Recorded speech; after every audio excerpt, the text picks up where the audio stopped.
Segera download yang Quran disebut oleh Tadabbur, Al-Quran, dia meraih tafsir kebaikan. dalam genggaman Contoh, Anda. bulan Ramadan adalah bulan Al-Quran. Bismillahirrahmanirrahim. Assalamualaikum warahmatullahi wabarakatuh.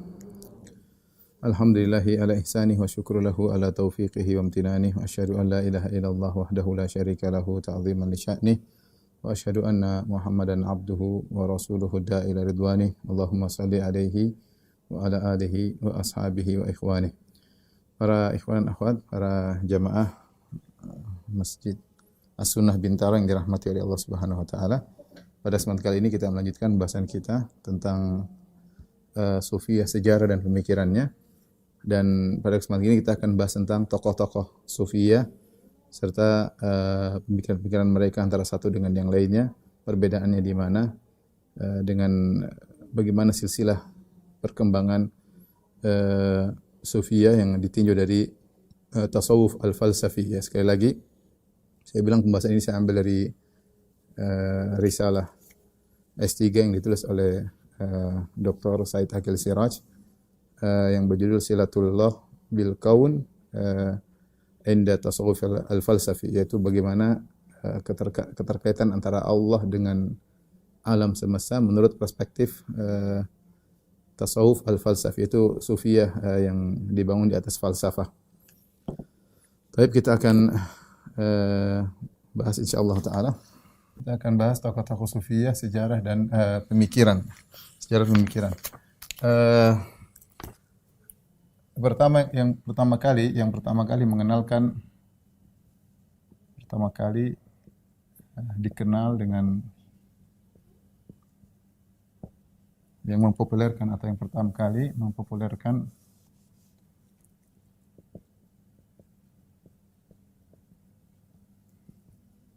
istilah Sufi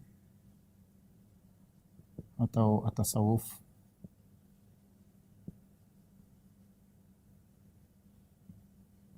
ada 3 orang. Yang pertama adalah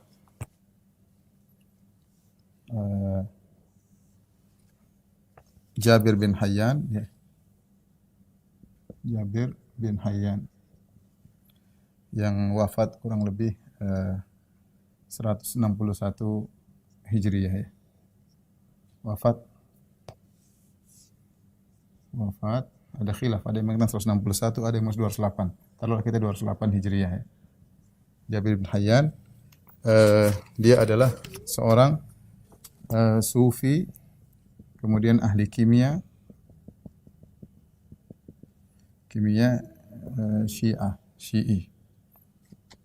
Syiah, filsuf. Ini terkumpul pada dia 4 ciri. Dia sufi, kemudian ahli kimia, Syiah dan filsuf. Ibnu Khaldun berkata tentang dia, kata Ibnu Khaldun, qala Ibnu Khaldun, kabirus sahara fi hadhil millah. Kabirus sahara fi hadhil millah. Artinya penyihir besar, ya. Bosnya penyihir. Gembong para penyihir di agama ini, ya. Karena dia dikenal juga ahli sihir, karena dia ahli kimia. Dia menggunakan benda-benda, menggunakan serbuk-serbuk dan semisalnya dalam kegiatannya, ya. Dan dia diakui oleh orang-orang Syiah sebagai pengikut Syiah, bahkan Syiah yang parah, ya. Hanya saja dia menampakkan dirinya dengan kezuhudan, ya, dengan memakai baju-baju orang sufi. Saya bacakan perkataan Dr. Said Aqil Siraj, nastati an najzim bi anna Jabir bin Hayyan Syi'i mughalin ghanusin kabir sahirun khatir, ya, wa kana mudhiran taqashshuf wa tazahhud bi libsis suf, ya. Artinya Dr. Said Aqil Siraj berkata, kita bisa memastikan bahwasanya Jabir bin Hayyan, tokoh sufi ini adalah seorang Syiah yang ekstrim. Ghanus, yaitu mazhab Yunani, Ghanus, ya. pengikut mazhab Yunani, kemudian sahirun khatir, penyihir yang berbahaya, dan dia menampakkan kezuhudan ya dalam pakaiannya dan memakai baju sufiyah. Jadi ini yang mempopulerkan di Kufah ya, mempopulerkan di Kufah tentang istilah sufi atau tasawuf. Yang pertama dipopulerkan oleh Jabir bin Hayyan. Kemudian yang kedua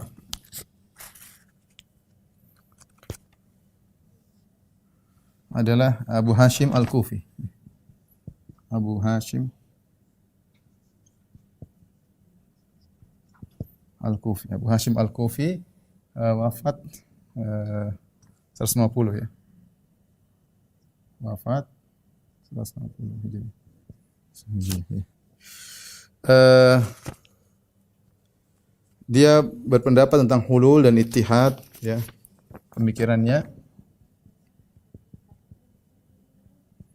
ada al-hulul, nanti akan kita jelaskan ya. Al-hulul, al-ittihad,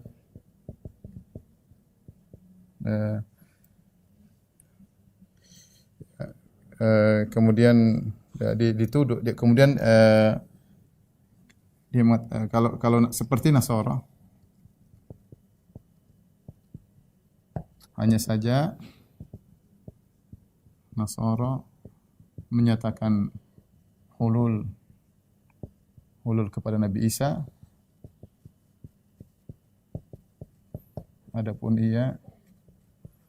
Abu Hashim menyatakan Allah hulul kepada dirinya. Ini artinya muncul pernyataan-pernyataan tentang Abu Hashim Al-Kufi yang juga dari dia juga terkenal istilah sufi atau tasawuf. Dan yang terakhir ada seorang namanya Abdak ya. Namanya Abdak. Abdak yang wafat pada 210 Hijriah. Ya. Sama Abdak dia memiliki firqah, ada firqah Al-Malati menyebutkan ada firqah namanya Al-Abdakiyah. Al-Abdakiyah, dan dia cirinya adalah benar-benar zuhud ya. Zuhud dengan cara mengharamkan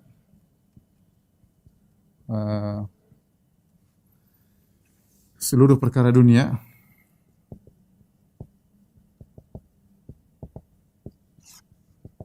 kecuali makanan pokok ya. Kecuali makanan pokok. Yang lainnya haram. Makanan pokok ya.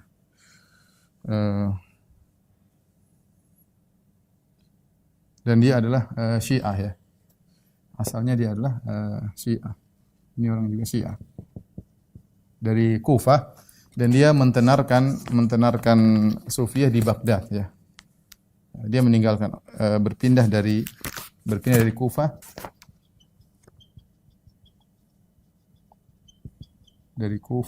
menuju Baghdad, sama-sama di Irak. Lalu mempopulerkan Sufiyah, istilah Sufi di Baghdad. Oleh karenanya sudah kita jelas pada pertemuan lalu bahwasanya Sufiyah memang sumbernya bercampur-campur ya. Di antaranya sumbernya adalah dari pemahaman Syiah ya. Karena kalau lihat tokoh-tokoh ini Jabir bin Hayyan, Abu Hashim Jabir bin Hayyan dan juga Abdak adalah dari kelompok Syiah, karena di Kufah itu banyak sekali orang Syiah dan mereka berasal dari orang-orang Syiah yang kemudian mencampur adukan antara pemahaman Syiah dengan filsafat, kemudian muncullah pemahaman Sufiyah. Inilah tiga orang yang terkenal di antara abad kedua dengan pertengahan abad ketiga ya, dari abad kedua hingga awal abad ketiga. Setelah itu muncul generasi baru. Generasi baru. Perpanjangan tangan dari mereka. Ya. Generasi baru yang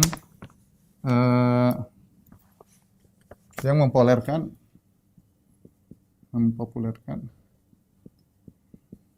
istilah-istilah sufi ya. Seperti di antaranya al-maqam, namanya al-hal, adanya al-ma'rifah, namanya al-hulul, al-fana, kemudian al-hulul, kemudian al-ittihad, kemudian al-wahdah atau wahdatul wujud. Ya. Ini setelah itu muncul dan ini benar-benar nampak pengaruh filsafat ya. Ciri-ciri mereka ya benar-benar nampak pengaruh filsafat Yunani. Terutama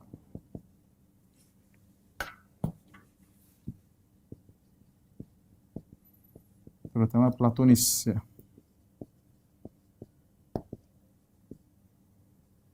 Aflutin. Kalau bahasa Arabnya Aflutin ya. Yang memiliki teori al-faid al-ilahi. Ini sudah pernah saya bahas ketika membahas tentang masalah pengaruh filsafat. Adapun tokoh-tokohnya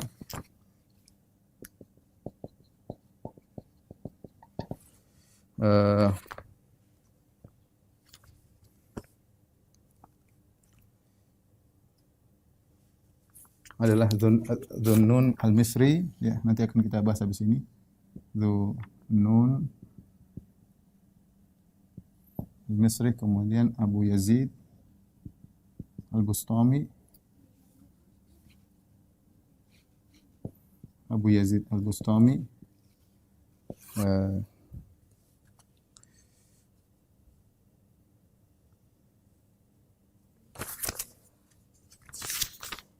kemudian Al-Hallaj, kemudian yang top adalah Ibnu Arabi ya. Arabi ya.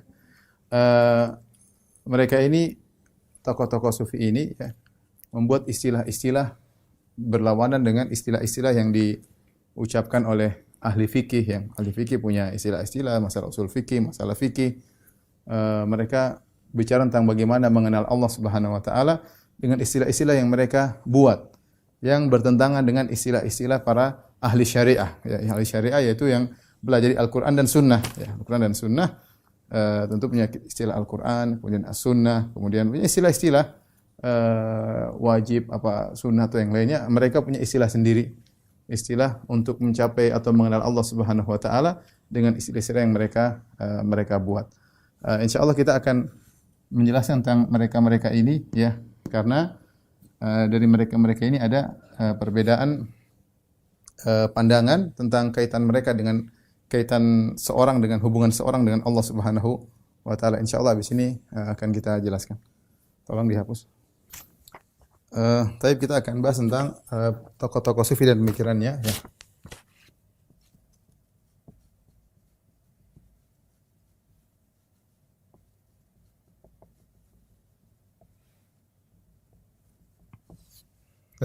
Yang pertama kali muncul namanya Dhunnun al-Misri. Dhunnun al-Misri. Dhunnun al-Misri karena dia dari Mesir ya. Al-Misri. Wafat 245 ya. Wafat 95 Hijriyah. Dia ini yang pertama kali berbicara di antara pemikirannya adalah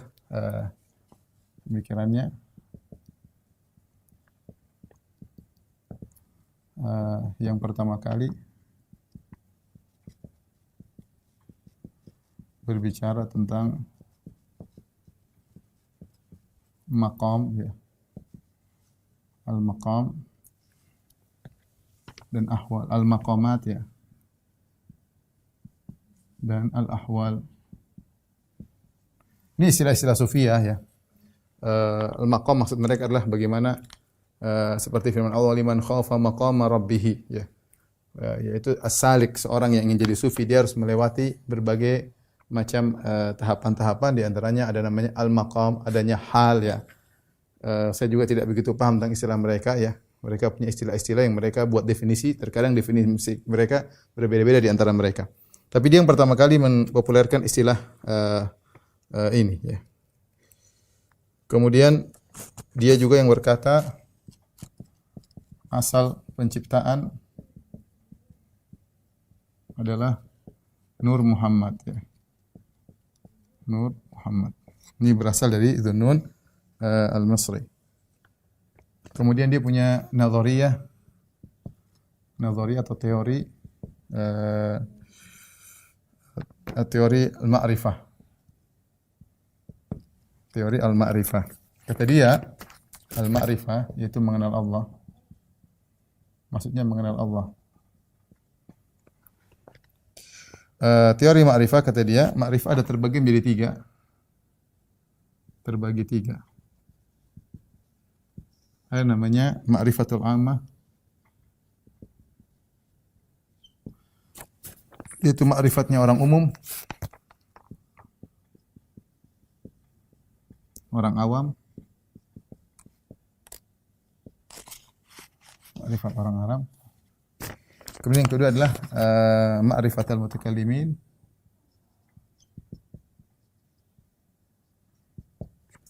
Kemudian ma'rifatnya ahlul kalam.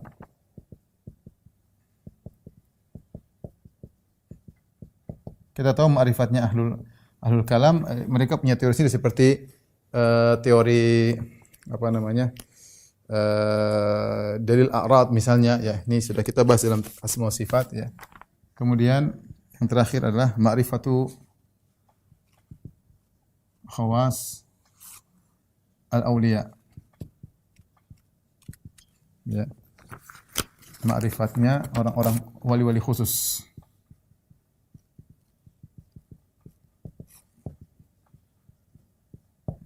Ya. Yaitu apa? Mengenal Allah, yaitu mengenal Allah apa namanya, dengan hati langsung tanpa perantara. Tanpa perantara. Ya, dia ingin bedakan antara ma'rifat mutakallimin dengan ma'rifatul ammah. Ini semuanya mengenal Allah dengan perantara.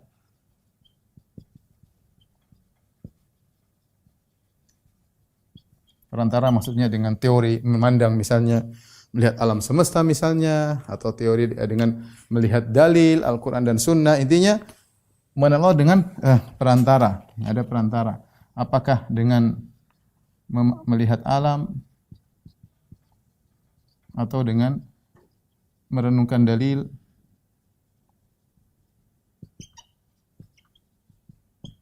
Adapun dia tidak, ya. Ma'rifat yang paling tinggi ini, ma'rifat yang paling top adalah mengenal Allah dengan hati langsung tanpa perantara. Ini teorinya Dhunnun, ya.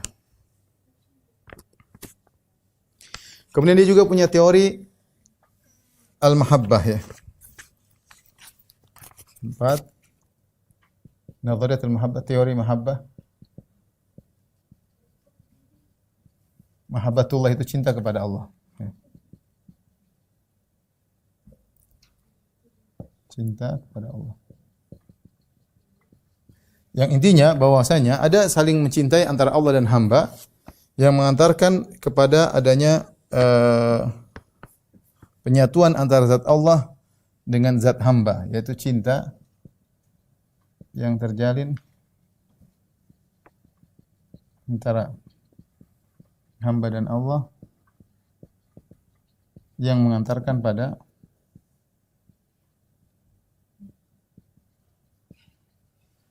tenggelamnya atau menyatunya ya zat Allah dengan zatnya ya.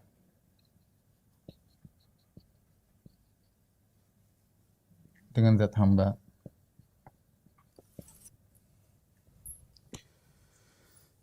Kemudian juga dia yang pertama kali memperkenalkan tentang definisi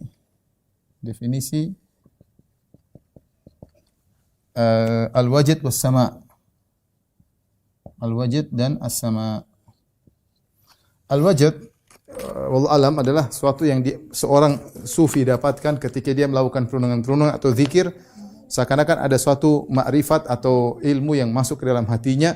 Ketika hatinya menjadi sangat bersih, maka dia mendapati sesuatu dari ilahi ya, sesuatu namanya al-wajid. Ya mungkin kalau sekarang mungkin ada dengan gerakan tertentu, orang lagi wajid, lagi apa namanya, goyang-goyang lagi aneh-aneh ya. Mereka demikian. Adapun sama, as-sama adalah berusaha sampai kepada Allah dengan melalui mendengar apa namanya qasidah-qasidah dengan alat-alat musik, nyanyian-nyanyian yang kata Dhunnun dia mengatakan faman asgha ilaihi bihaqqin tahaqqaq wa man asgha ilaihi binafsin tazandaq. Yaitu barang siapa yang mendengar nyanyian tersebut dengan sesungguhnya maka dia akan sampai kepada Allah Subhanahu wa taala. Dan barang siapa yang mendengar dengan hawa nafsu maka dia akan menjadi zindiq ya. Jadi kita tahu bahwasanya dalam sufi ada namanya as-sama, ada namanya al-wajid. Yang mempopulerkan pertama kali adalah Dhunnun al-Misri ya.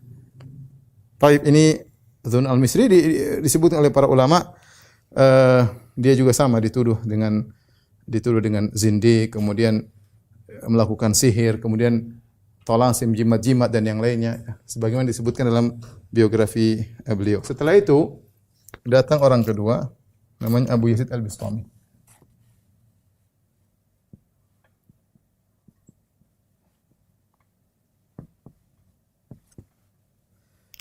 Abu Yazid al-Bistami dia wafat 264 ya. Wafat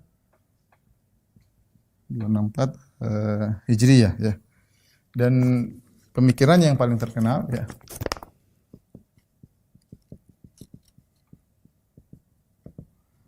yang pertama kali mempopulerkan istilah fana. Istilah al-fana. Al-fana. Apa maksud dari al-fana ya? Al-fana yaitu suqutu ma siwallah ya bihaitsu la ya'rifu sufi musyahidan illa haqiqatan wahidah. Yaitu ya kalau saya terjemahkan fana adalah hilangnya atau gugurnya, hilangnya atau jatuhnya seluruh selain Allah atau gugurnya semua selain Allah. Ini seorang sufi ketika dia berzikir, dia mengadakan perundungan-perundungan, maka dia akan sampai pada derajat al-fana, yaitu semua yang selain Allah akan hilang, akan sirna atau sirna semua selain Allah, di mana sang sufi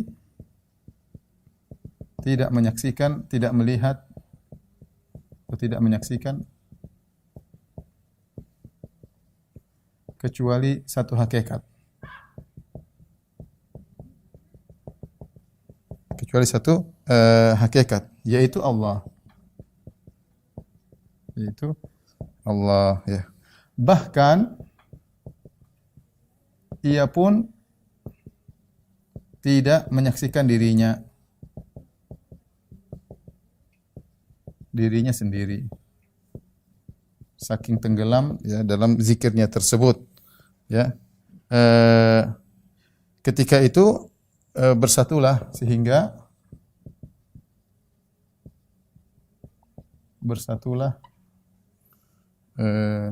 sang sufi dengan Allah ya, dengan persatuan yang sempurna.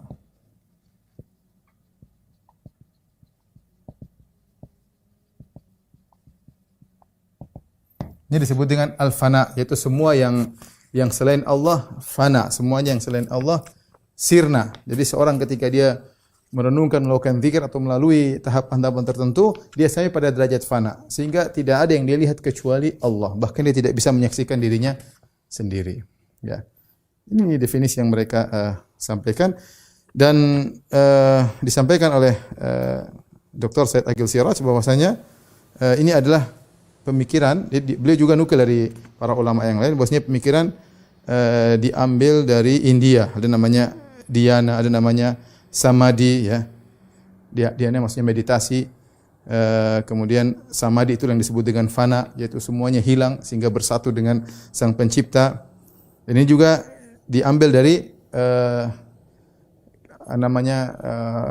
dari agama Buddha yang disebut dengan nirvana, ya, nirvana, di mana seorang kemudian membersihkan dirinya sampai dia menyatu mungkin dengan Sang Pencipta, ya, wallahu alam. Karena memang disebutkan si Abu Yazid Al-Bustami punya guru namanya Abu Ali Sindi. Abu Ali As-Sindi ini berasal dari India. Sindi maksudnya India. Sehingga dia terpengaruh sehingga memiliki pemikiran seperti ini. Ini awal dari munculnya akidah Ittihadiyah. Intinya semua yang bentuk-bentuk hilang semuanya. Bentuk-bentuk semuanya hilang dari pandangan sang sufi sehingga tidak ada yang dia lihat, tidak ada yang dia lihat kecuali hanya satu, yaitu Allah Subhanahu wa taala. Bahkan dia tidak mampu melihat dirinya karena dia sudah tenggelam bersama Allah Subhanahu wa taala sehingga tidak ada yang dia lihat kecuali hakikatan wahidah, hanya satu hakikat yaitu Allah semata. Itu disebut dengan al-fana. Tapi kita lanjutkan tokoh berikutnya.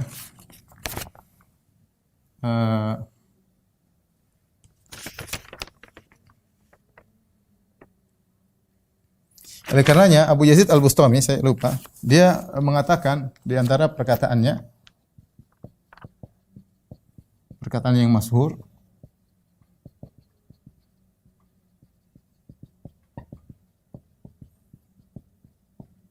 dia berkata, subhani ma a'zama sya'ni. Dia mengatakan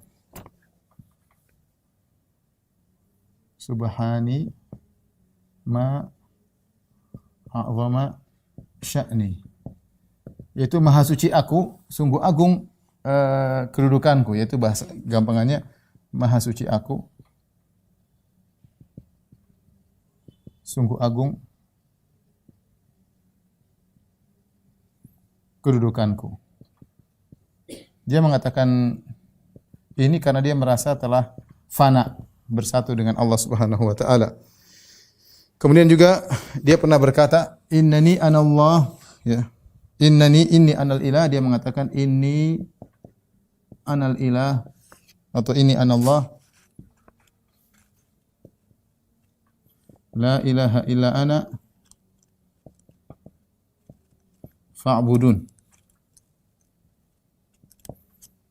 Inni anallah la ilaha illa ana fa'budun. Aku ini adalah Allah, tidak ada sembahan yang berhak disembah kecuali aku, maka sembahlah aku.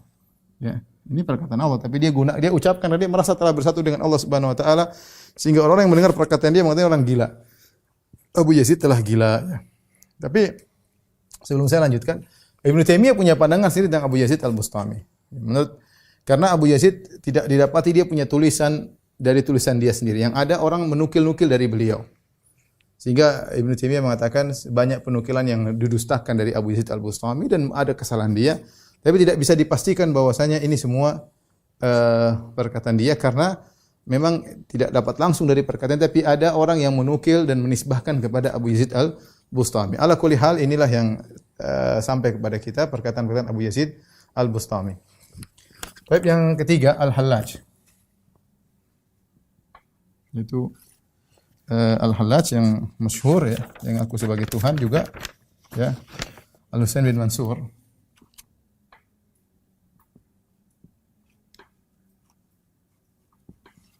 Al-Hallaj wafat pada tahun 309 Hijriah.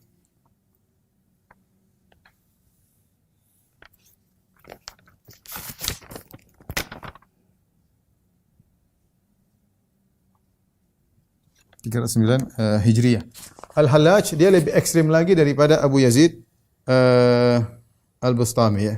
Disebutkan dalam biografi dia, dia umur 16 tahun sudah hafal Quran, cemerlang, eh, kemudian dia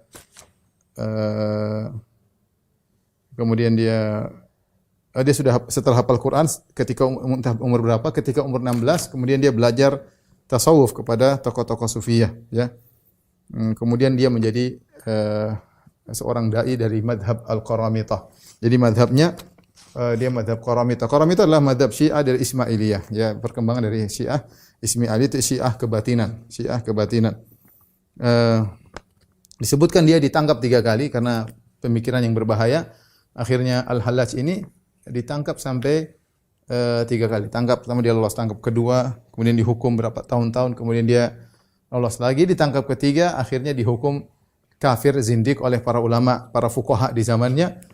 Akhirnya dia dibunuh, ya, dengan dipotong kedua tangannya, dipotong kedua kakinya, kemudian disalib atau yang lainnya. Intinya dia dibunuh karena kezindikannya. Kita akan lihat bagaimana pemikiran Al-Hallaj, ya. Al-Hallaj, ya, dia pemikirannya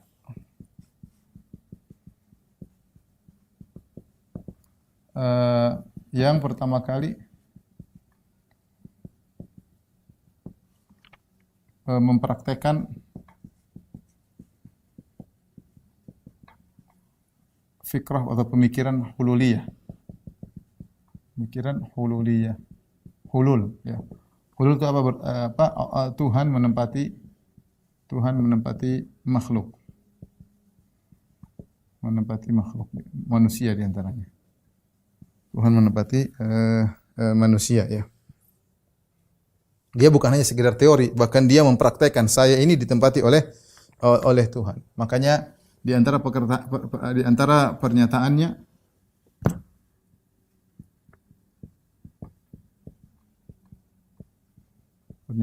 dia berkata anal haq, kata dia anal haq. Yaitu aku adalah Tuhan, ya. Aku adalah Tuhan. Dia berani mengatakan demikian. Dia terang-terangan mengatakan demikian, ya. Kemudian pemikiran juga di antaranya pemikiran Nur Muhammadi. Ya, pemikiran Nur Al-Muhammadi, ya. Nur Muhammad maksudnya. Nur Muhammad. Ini kemungkinan dia mengambil dari Zunnun, ya, tapi dia kembangkan. Jadi menurut dia Muhammad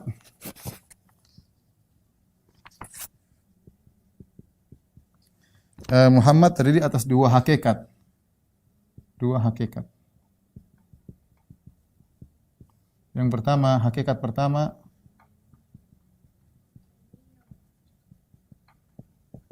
yaitu adalah azali. Azali, ya. Azali di mana nur sudah ada di zaman azali. Sebelum alam. Dan dia qadim. Qadim maksudnya tidak dulu dari tidak ada menjadi ada, namanya azali atau qadim. Azali atau qadim. Ya. Hakikat yang kedua, hadis. Itu baru. Jadi Muhammad terdiri dari 2 hakikat. Jadi Muhammad terdiri dari 2 hakikat. Muhammad sallallahu alaihi wasallam maksudnya. Terdiri dari 2 hakikat. Hakikat pertama adalah azali qadim, yaitu nur. Nur yang sudah ada di zaman azali sebelum adanya alam. Hakikat yang baru yaitu sebagai nabi yang diutus Allah. Itu berupa jasad. Ini ikhwan, ini masih ada sampai sekarang, ya. Sampai sekarang di ceramah-ceramah di YouTube ada sebagian orang-orang sufi yang tetap dan saya sudah bahas di ajaran mazhab Syafi'i yang ditinggalkan secara khusus tentang masalah Nur Muhammad. Rupanya pemikiran ini dari Al-Hallaj, sebelumnya dari Zunnun Al-Misri, ya, dari Al-Hallaj. Jadi kata dia Nur Muhammad yang qadim ini yang sudah ada di zaman azali merupakan sumber segala makrifah. sumber segala pengetahuan.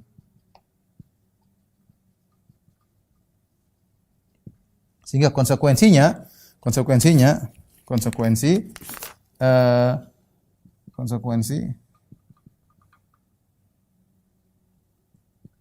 semua agama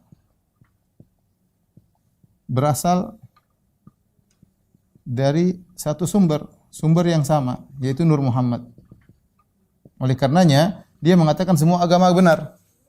Al-Hallaj mengatakan semua agama benar. Inilah sering dipakai oleh orang-orang liberal ya. Nanti mungkin akan disinggung ya. Al-Hallaj mengatakan semua agama adalah benar.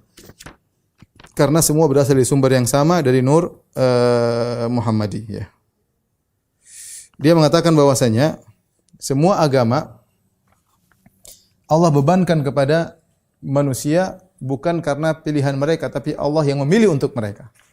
Jadi Allah ikhtiaran lahum la minhum. Jadi Allah menjadikan agama-agama tersebut Allah bebankan, Allah wajibkan kepada mereka bukan pilihan mereka, tapi Allah yang maksakan kepada mereka, sehingga dikatakan Al-Hallaj ini Jabriyah murni, dia Jabari ya, paham Jabriyah yang murni, sehingga dia mengatakan semua agama benar. Semua agama benar ya. Adapun agama-agama yang ada itu hanyalah merupakan takbir, ungkapan dari satu sumber yang sama-sama Nur Muhammadi, Nur Muhammad yang azali. Namun ungkapan tersebut dalam bentuk yang beragam, tapi sebenarnya sumbernya adalah sama ya. Di antaranya ya, Al-Hallaj ya mengatakan, saya sebutkan perkataan Hallaj yang berbahaya, dia berkata, ana ainullahi fil asya'i fahal zahirun fil kauni illa ainuna. Kata dia, aku adalah esensi Allah. Ana ainullah, aku ini zat Allah. Fil asya' yang nampak pada segala perkara. Aku adalah zat Allah yang kami ini dalam segala perkara. Fahal zahirun fil kauni illa ainuna. Tidakkah yang muncul di alam semesta kecuali kami, esensi kami. Perkataan mereka yang saya ulangi. Ana ainullahi fil asya'i fahal zahirun fil kauni illa ainuna. Ya, artinya aku adalah esensi Allah, zat Allah adalah aku ini yang nampak pada segala perkara. Maka apakah yang nampak di alam semesta ini kecuali kami, kecuali esensi kami? Jadi semua ini adalah kami, yang persatuan aku dengan Allah ya. Kemudian bahkan dia pernah berkata, makanya dia dikafirkan, Al-Hallaj dikafirkan, karena dia berkata jelas-jelas bahwa ini Tuhan ada pada saya adalah Tuhan ya. Dia mengatakan kafartu bidinillahi wal kufru wajibun. Aku kafir kepada agama Allah dan kufur itu adalah kewajiban. Ladayya, wajib bagiku, wa indal muslimina qabihun. Adapun apa yang aku lakukan ini menurut kaum muslimin itu perkara buruk. Tapi wajib bagi saya untuk kufur. Saya harus kufur dengan Islam. Ya, saya kufur dengan agama Allah ya. Meskipun perbuatan saya dianggap buruk oleh kaum muslimin. Bahkan dia pernah berkata, berangan-angan mati di agama Nasrani, dia mengatakan fa fi dinis salibi yakunu mauti. Dalam agama salib itu Nasrani, kematianku di situ. Walal batha uridu walal Madinah. Aku tidak ingin Mekah al-Batha dan aku tidak ingin Madinah. Aku ingin meninggal di agama Nasara. Bahkan dia berkata, man farraqa bainal iman wal kufri faqad kafar. Siapa yang membedakan antara iman dan kufur maka dia telah kafir. Ya, siapa yang membedakan antara iman dan kufur maka dia telah kafir. Bahkan dalam kitabnya Tawasin, jadi Al-Hallaj punya kitab Tawasin, dia mengatakan qudwati, teladanku adalah iblis dan Fir'aun. Iblis ahli tauhid murni, ketika disuruh menyembah kepada Adam dia tidak mau. Dia menganggap itu adalah ujian. Karena dia sudah bersatu dengan Allah Subhanahu wa taala, Allah mengujinya, Allah menguji kecintaannya. Ternyata dia lolos dari ujian, dia tidak ingin menyembah kepada Adam. Meskipun dia disiksa, dia mengatakan ini adalah namanya kecintaan butuh pengorbanan. Ya. Kecintaan butuh dengan pengorbanan. Dia mengatakan juga Fir'aun ketika mengatakan ana rabbukumul a'la, Fir'aun telah benar. Ya. Intinya ini adalah madhabnya Al-Hallaj, sehingga akhirnya dia dibunuh karena fatwa dari para fuqaha di zamannya. Kemudian yang terakhir ya adalah Ibnu Arabi. Sungguhnya Ibnu Arabi belakangan ya, kalau tidak salah abad ke-6 atau abad ke-7 ya. Antara Al-Hallaj dengan Ibnu Arabi banyak ulama-ulama sufiyah ya. Yang muncul di antaranya seperti saya sebutkan, katanya Sahrawardi yang dibunuh, Sahrawardi juga Al-Maqtul juga karena memiliki pemahaman yang menyimpang tentang sufiyah, maka dia pun dibunuh. Kemudian ada Fariduddin Al-Attar, ada Ibnu Farid ya. Ada tokoh-tokoh antara Al-Hallaj dengan Ibnu Arabi. Ibnu Arabi pemikirannya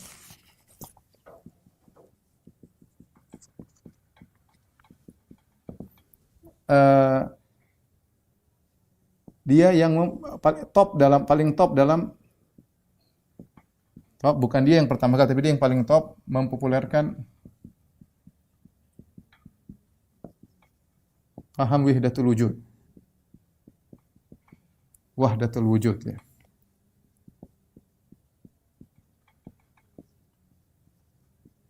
Yaitu alam dan Allah satu kesatuan.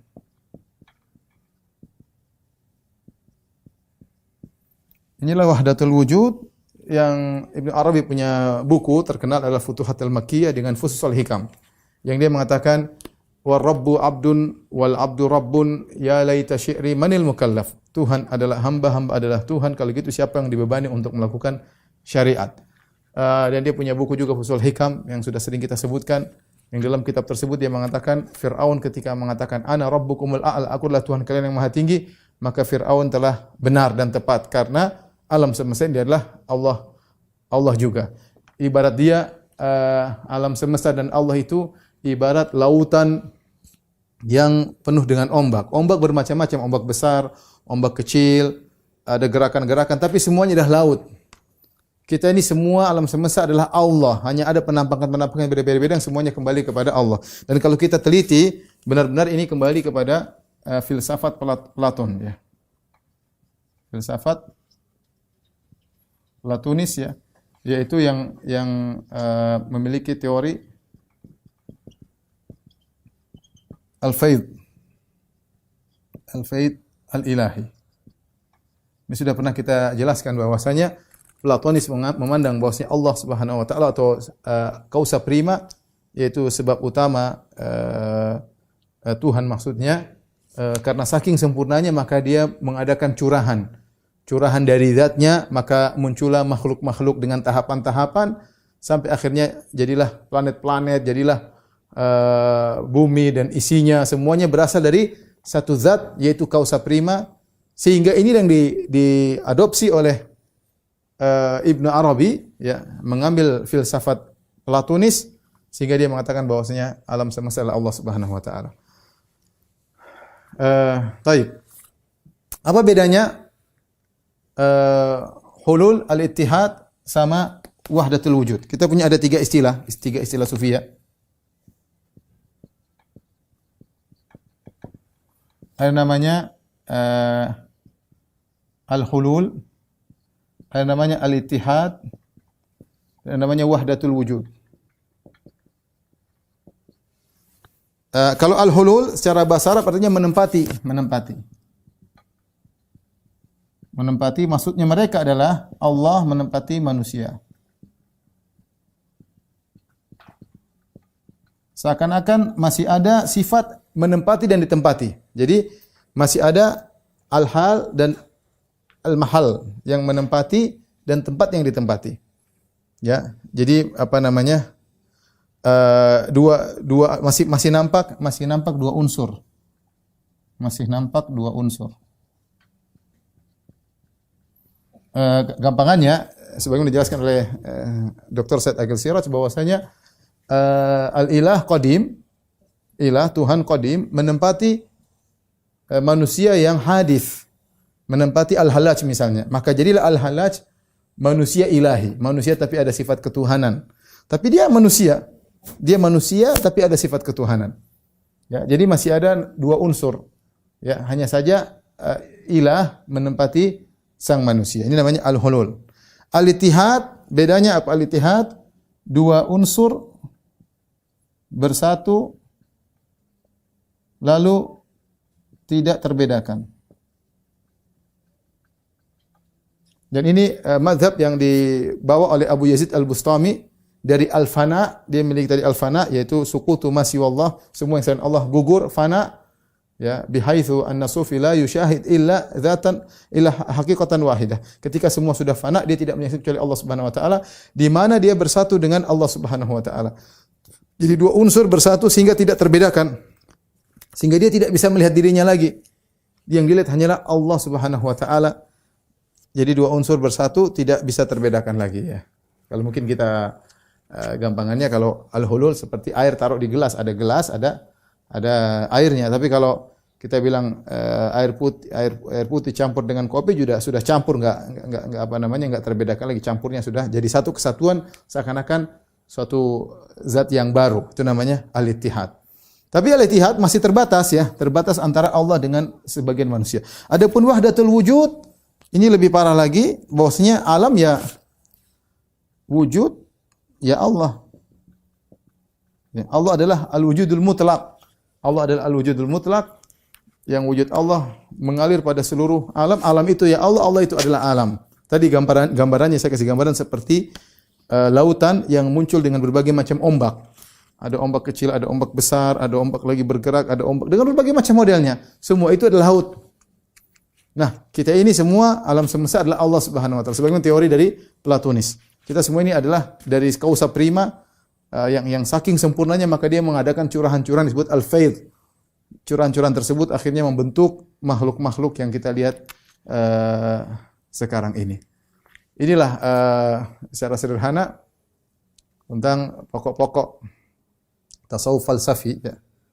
Masih ada sih sebenarnya masalah pikiran-pikiran sufiah yang lain. Sepertinya saya harus lanjutkan pada pertemuan berikutnya.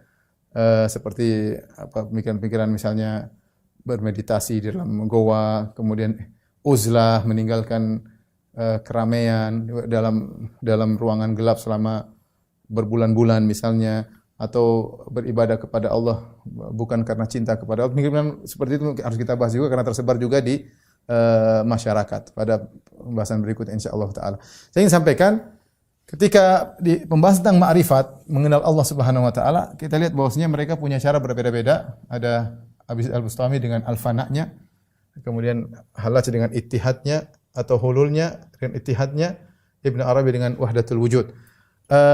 Di antara proses ma'rifat antara Dhunnun al-Misri dengan Abi Al-Bustami, Dhunnun al-Misri disebutkan oleh para pengamat sufiyah ketika dia berbicara tentang bagaimana mengenal Allah, dia masih mengkaitkan dengan ibadah. Artinya menurut dia cara untuk mengenal Allah adalah dengan ibadah, disertai dengan latihan hati sehingga bisa mengenal Allah. Tapi ada juga ibadah. Dia masih mengakui adanya ibadah.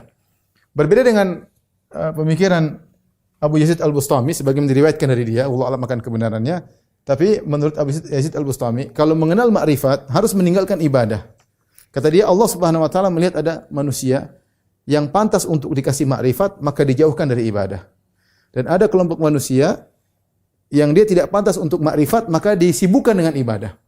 Disibukkan dengan ibadah. Maka ada pemikiran orang yang tersibuk dengan ibadah tidak bisa ma'rifat kepada Allah Subhanahu wa taala. Ma'rifat harus meninggalkan ibadah lalu melalui pemikiran-pemikiran, ya, untuk bisa mengenal Allah Subhanahu wa taala, bahkan bisa bersatu dengan Allah Subhanahu wa taala. Bahkan bisa bersatu dengan Allah Subhanahu wa taala. Makanya kita dapati ada yang mengatakan kalau sudah sampai ma'rifat tidak perlu ibadah.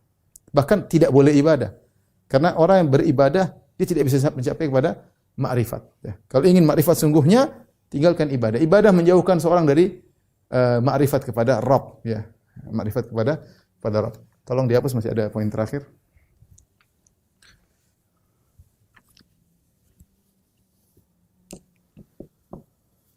Sekali lagi saya katakan kepada ikhwan-ikhwan, kalau ingin baca tentang apa yang saya sampaikan, ini semua intisari dari buku Dr. Said Agil Siraj, Silatullah bil Qaun fi Tasawuf Falsafi, karena beliau telah menyusun dengan begitu indahnya.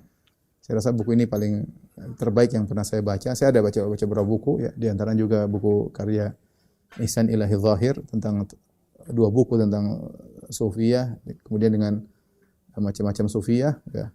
Kemudian buku yang saya bawa juga, dan ini buku yang ketiga, bukunya Dr. Said Agil Siraj. Saya rasa ini yang paling bagus ketika membahas tentang masalah tasawuf dari sisi filsafat, bagaimana pengaruhnya tasawuf dengan filsafat.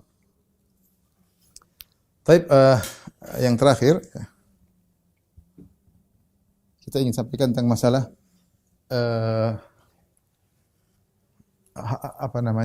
hakikat syirik ya.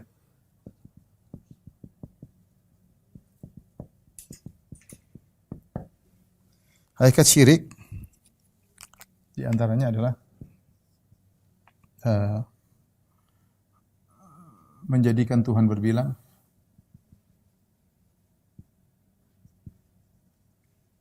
ini syirik, atau di antaranya juga menyamakan makhluk dengan Tuhan atau sebaliknya. Ini juga syirik. Di antaranya adalah mengambil perantara atau menjadikan perantara, menjadikan wasitah, perantara antara Tuhan dan makhluk.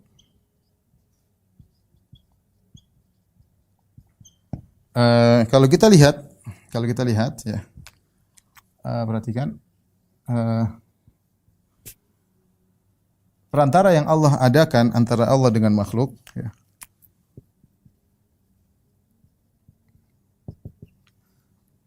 Yang Allah adakan antara Allah dan makhluk adalah perantara penyampai risalah. Perantara penyampai risalah. Hanya itu saja. Ini yang perantara yang bukan merupakan kesyirikan ya. Perantara penyampai risalah antara malaikat maupun para rasul. Para rasul. Ini adalah atau saya boleh kata ini perantara yang dibolehkan ya. Saya boleh. Ini perantara yang benar.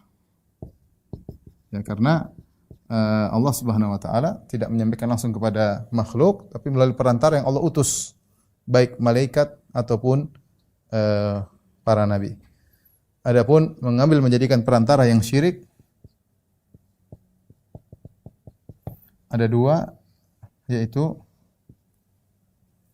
menjadikan perantara dalam peribadatan, mengambil perantara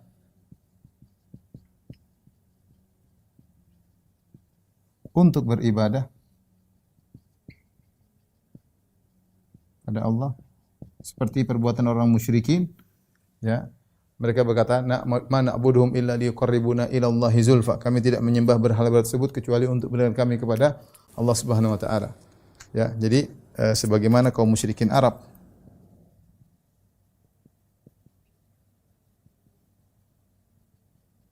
Kita kalau ingin beribadah, langsung aja beribadah kepada Allah, mudah. Ya, tidak perlu beribadah kepada perantara untuk menyampaikan kepada Allah, enggak perlu. Enggak perlu kita beribadah kepada perantara, ya kemudian ibadah kita disampaikan kepada Allah, enggak perlu. Kita langsung beribadah kepada Allah Subhanahu wa taala. Kemudian perantara kedua ya, yaitu berusaha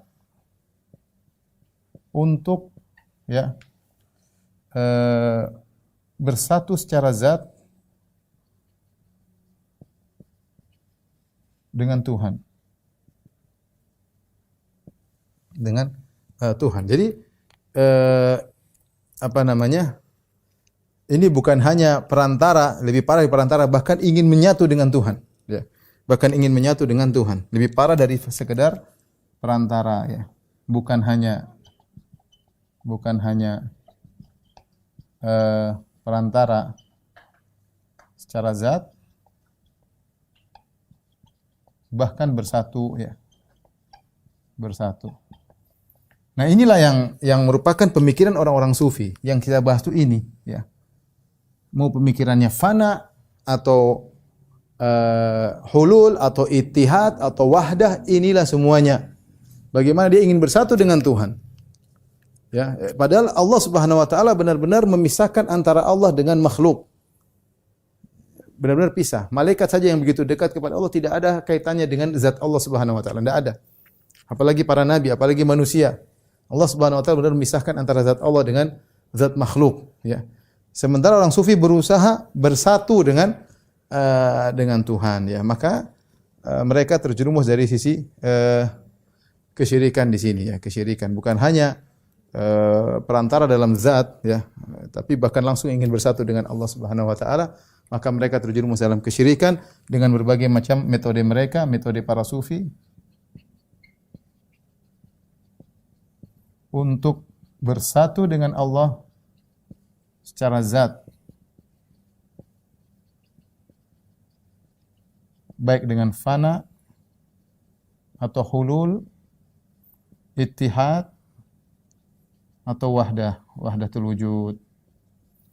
Taib, inilah ikhwan dan akhwat yang dirahmati Allah Subhanahu wa taala, para jamaah Masjid As-Sunnah Bintan yang dirahmati Allah Subhanahu wa taala, yang saya sampaikan pada kesempatan kali ini. Taib, Allah alam bisawab, ini saja yang saya sampaikan. Semoga bermanfaat. Kurang lebihnya saya mohon maaf. Subhanakallah bihamdik asyhadu an la ilaha illa anta astaghfiruka wa atubu ilaik. Assalamualaikum warahmatullahi wabarakatuh.